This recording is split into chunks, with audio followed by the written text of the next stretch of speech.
Bismillahirrahmanirrahim. Assalamualaikum warahmatullahi wabarakatuh. Bersyukur kita kehadrat Allah Subhanahu wa taala kerana pada hari ini kita dapat berkumpul dan di samping itu dapat memperingati sebuah peristiwa yang begitu bersejarah sekali, iaitu peristiwa yang dipanggil Isra' Mi'raj. Alhamdulillah, bersyukur kita kehadrat Allah kerana pada hari ini Ustaz akan mengupas tajuk Isra' dan Mi'raj, peristiwa agung mukjizat kerasulan Nabi Muhammad sallallahu alaihi wasallam. Murid-murid, pertama sekali ingin Ustaz huraikan apakah maksud Isra' dan Mi'raj itu sendiri.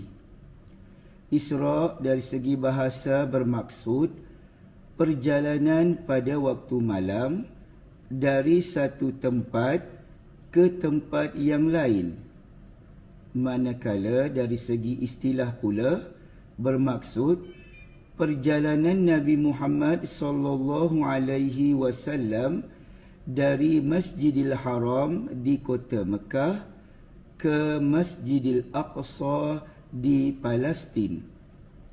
Iaitu kita faham bahawa Isra' ini merupakan perjalanan pada waktu malam, iaitu Nabi bersama dengan Malaikat Jibril dengan menaiki kenderaan burak dari Mekah menuju ke Palestin. Seterusnya, apa pula maksud Mi'raj? Ya murid-murid, Mi'raj dari segi bahasa bermaksud menaiki dari satu tahap ke tahap yang lebih tinggi. Contohnya, menaiki dari satu tempat yang rendah ke tempat yang lebih tinggi.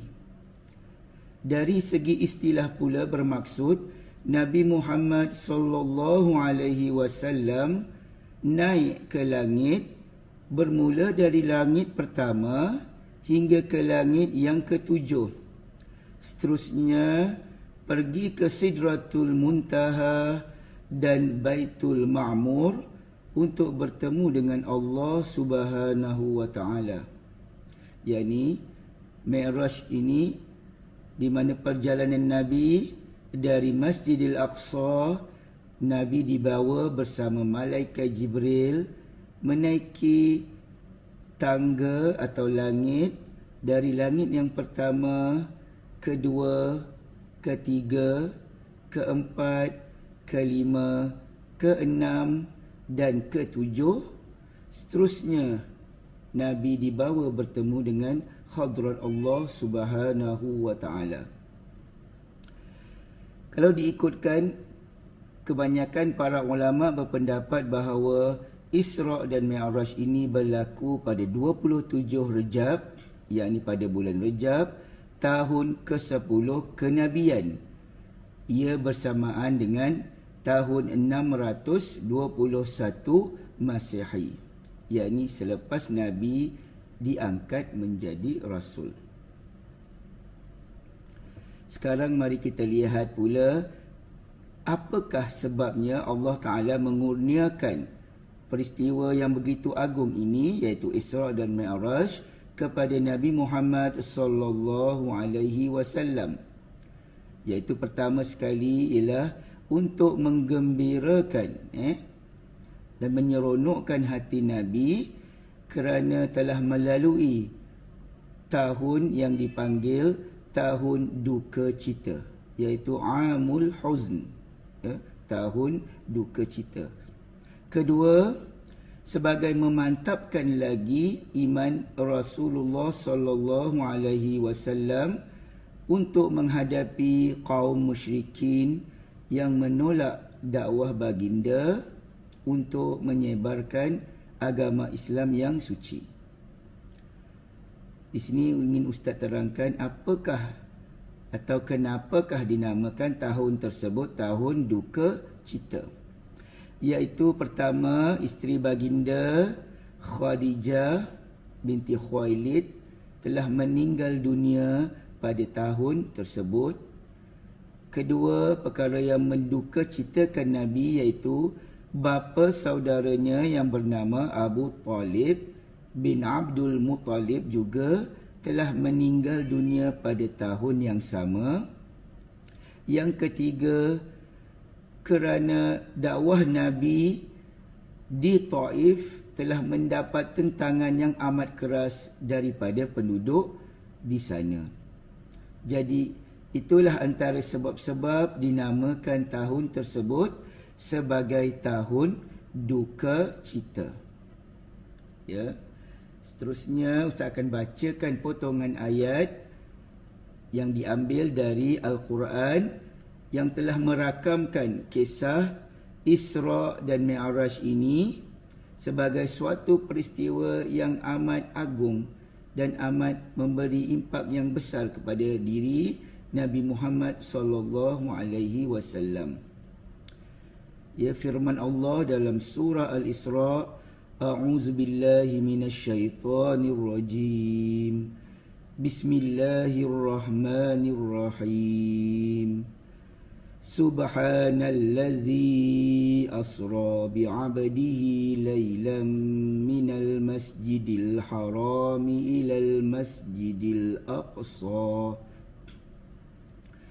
minal masjidil harami ilal masjidil aqsa allazi barakna hawlahu linuriyahu min ayatina innahu huwas sami'ul basir. Ayat pertama surah Al-Isra. Maksudnya, Maha suci Allah yang telah menjalankan hamba-Nya, yakni Nabi Muhammad, pada malam hari dari Masjidil Haram di Makkah ke Masjidil Aqsa di Palestin, yang kami berkati sekelilingnya untuk memperlihatkan kepadanya tanda-tanda, yakni kekuasaan dan kebesaran kami. Sesungguhnya Allah jualah yang maha mendengar lagi maha mengetahui. Surah Al-Isra ayat pertama. Seterusnya Ustaz akan bacakan ayat kedua, iaitu yang berkaitan juga dengan Isra dan Mi'raj dari surah An-Najm. Firman Allah Subhanahu wa taala, A'udzu billahi minasyaitonir rajim. Wa laqad ra'ahu nazlatan ukhra 'inda sidratil muntaha 'indaha jannatul ma'wa idh yaghsha as-sidrata ma yaghsha ma zaghal basaru wa ma tagha laqad ra'a min ayati rabbihil kubra.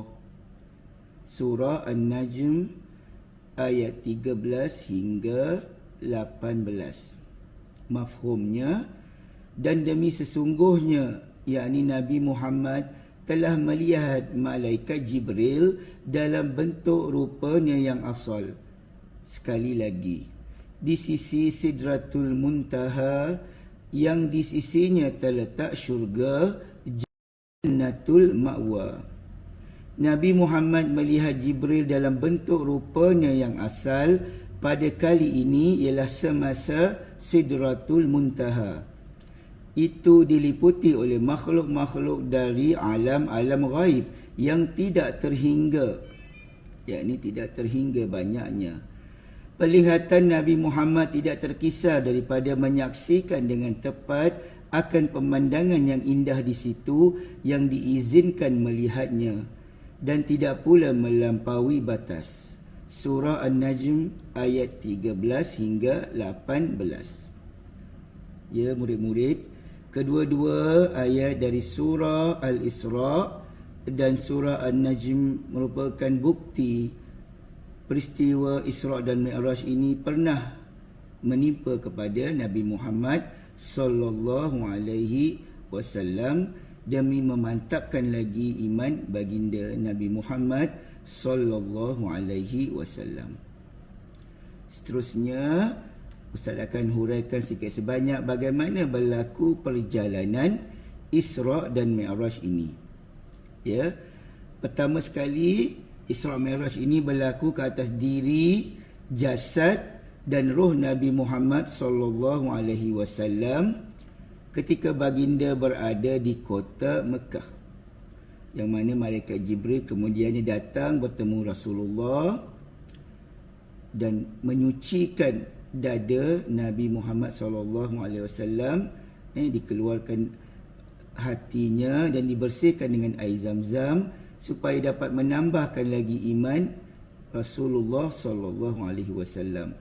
Kemudian Nabi Muhammad dan malaikat Jibril menaiki sebuah kenderaan yang amat laju yang dipanggil Buraq, ya, iaitu merupakan kenderaan yang membawa Nabi Muhammad sewaktu peristiwa Isra' dari kota Mekah ke Masjidil Aqsa di Palestin.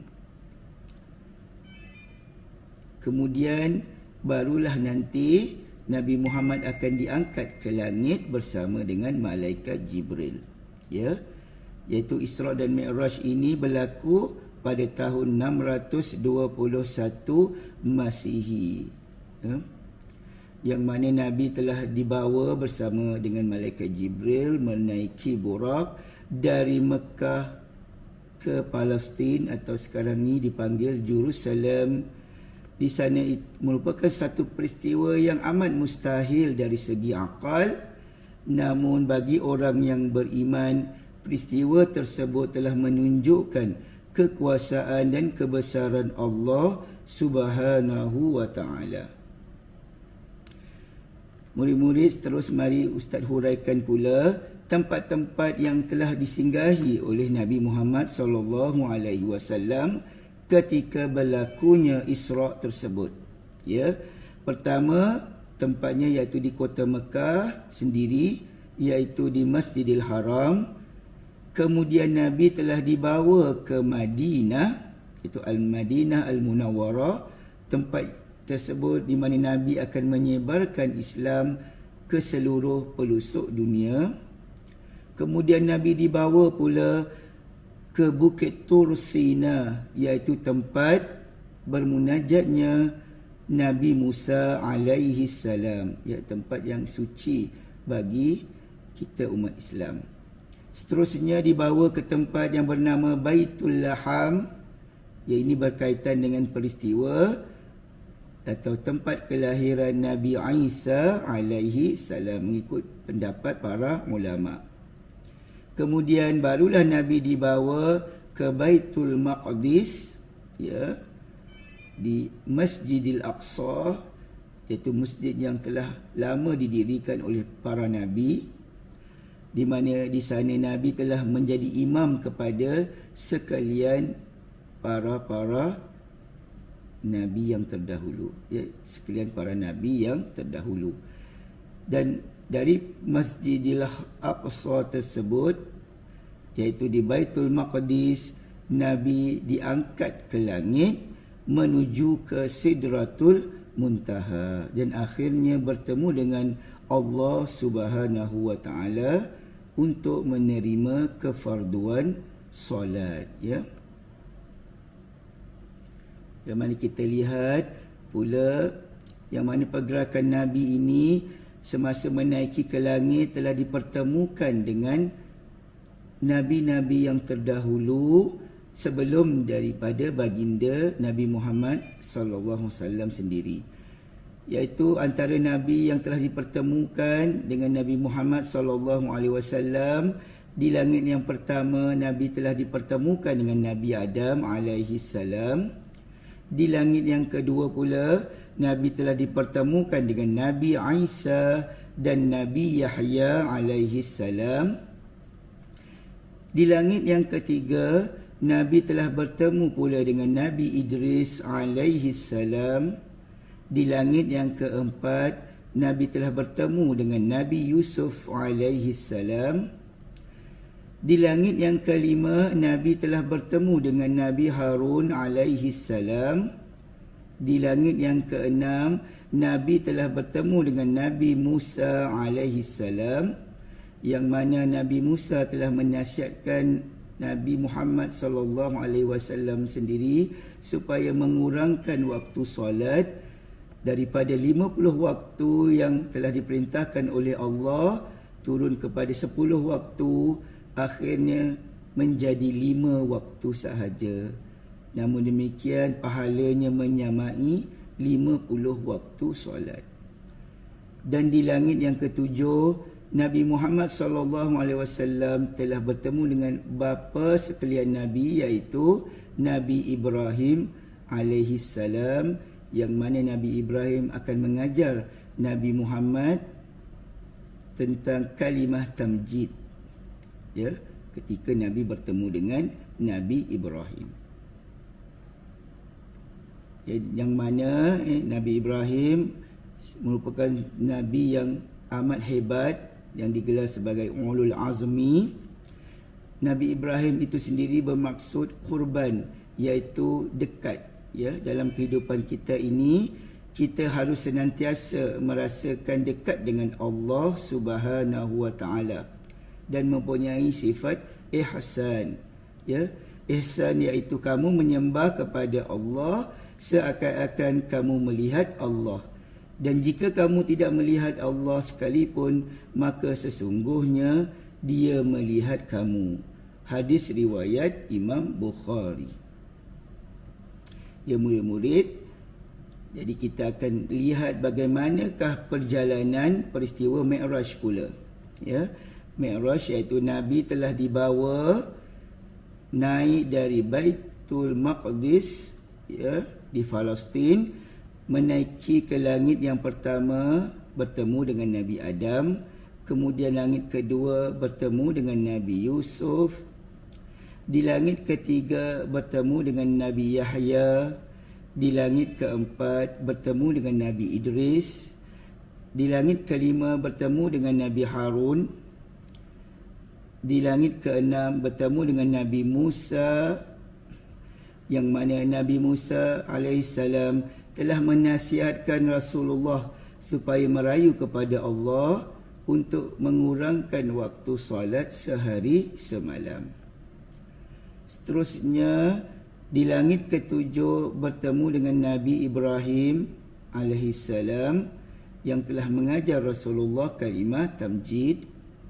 Kemudian di langit ke-10, Rasulullah sallallahu alaihi wasallam telah bertemu sendiri dan berdialog atau berbicara dengan Allah Subhanahu wa taala, dan Nabi telah menerima amanah, iaitu ibadah solat yang telah difardukan ke atas sekalian umat Islam. Ya, yang mana Nabi telah juga melihat Al-Kursi dan juga Sidratul Muntaha, iaitu tempat yang di mana Nabi bertemu dengan hadrat Allah Subhanahu wa taala. Di sini saya ingin kupaskan lagi bagaimana ya perjalanan Nabi tadi, bermula dari Masjidil Haram, ya, yang mana Nabi telah dibawa bersama dengan malaikat Jibril dengan menunggang burak, kemudian menuju ke Masjidil Aqsa. Nabi menjadi imam kepada para anbiya yang terdahulu. Kemudian burak itu telah ditambat di Masjidil Aqsa.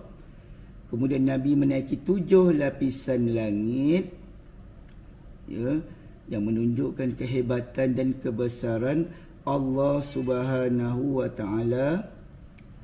Kemudian Nabi dibawa ke Sidratul Muntaha dan ke Baitul Ma'mur, kemudian bertemu dengan Allah Subhanahu wa taala, di mana Allah pada awalnya telah memfardukan 50 waktu solat. Kemudian Nabi bertemu dengan Nabi Musa supaya dikurangkan, atas nasihat Nabi Musa supaya minta dikurangkan waktu solat daripada 50 waktu kepada 10 waktu dan akhirnya menjadi 5 waktu. Namun demikian pahala dan ganjarannya diberikan menyamai 50 waktu.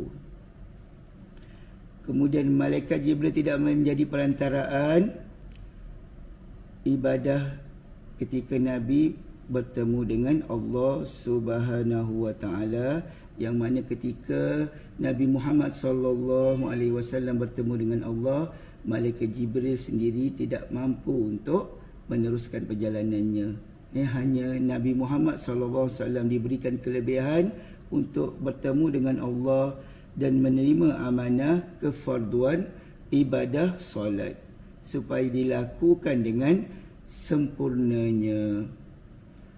Jadi dengan ini kita dapat lihat betapa pentingnya ibadah solat terhadap kehidupan umat Islam seluruhnya.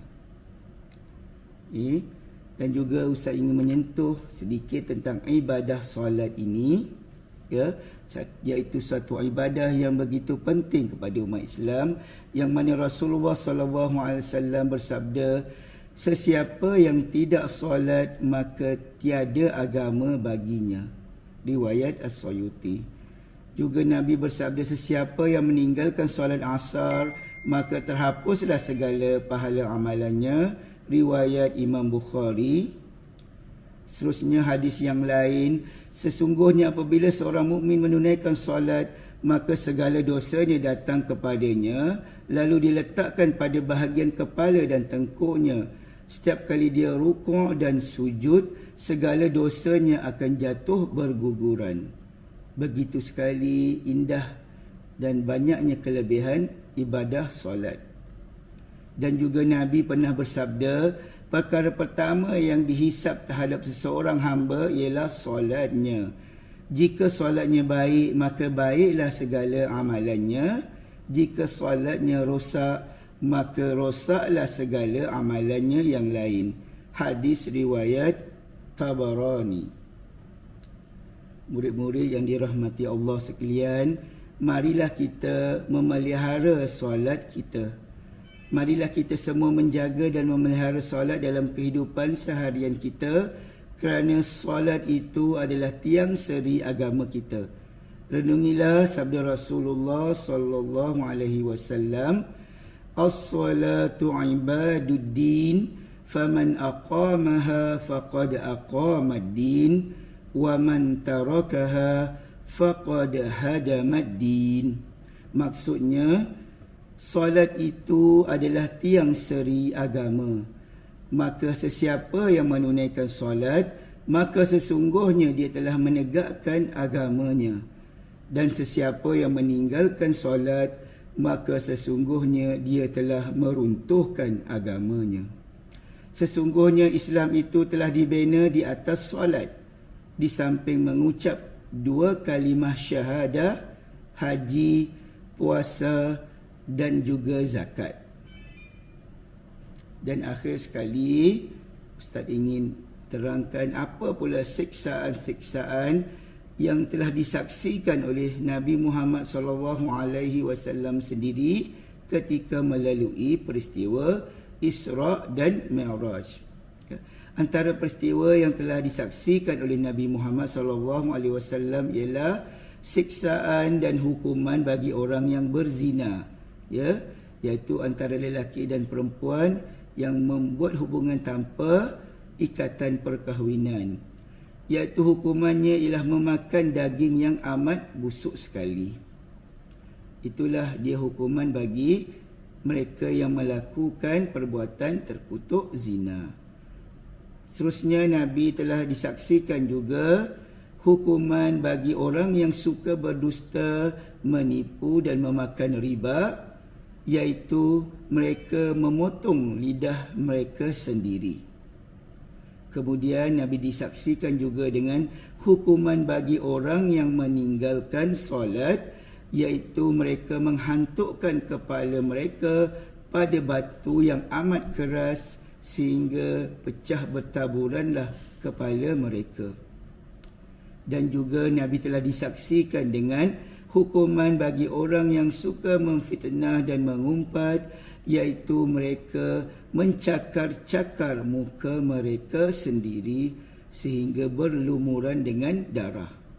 Begitulah antara seksaan-seksaan yang telah disaksikan sendiri oleh mata kepala Nabi Muhammad sallallahu alaihi wasallam, supaya kita umat Islam sekaliannya mengambil iktibar dan pengajaran dan tidak melakukan perkara-perkara yang dilarang oleh Allah Subhanahu wa taala.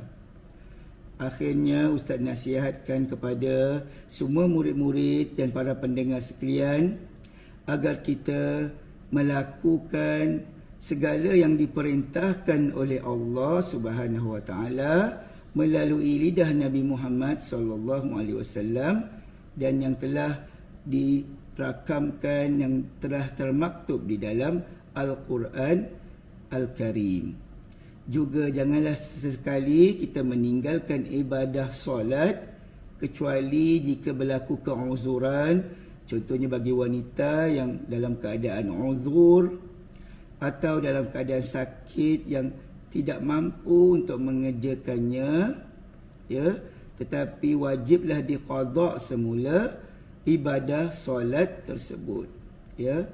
Sama-samalah kita sentiasa memperagungkan ibadah solat kita supaya kelak kita akan ditempatkan bersama dengan orang yang beriman dan beramal soleh dan sentiasa mendapat barakah dan rahmah dari Allah Subhanahu wa taala. Ustaz rasa sampai di sini dulu tazkirah atau tausiyah atau ceramah Isra dan Mi'raj pada kali ini. InsyaAllah bertemu pula di lain masa. Wabillahi taufiq wal hidayah. Wassalamualaikum warahmatullahi wabarakatuh.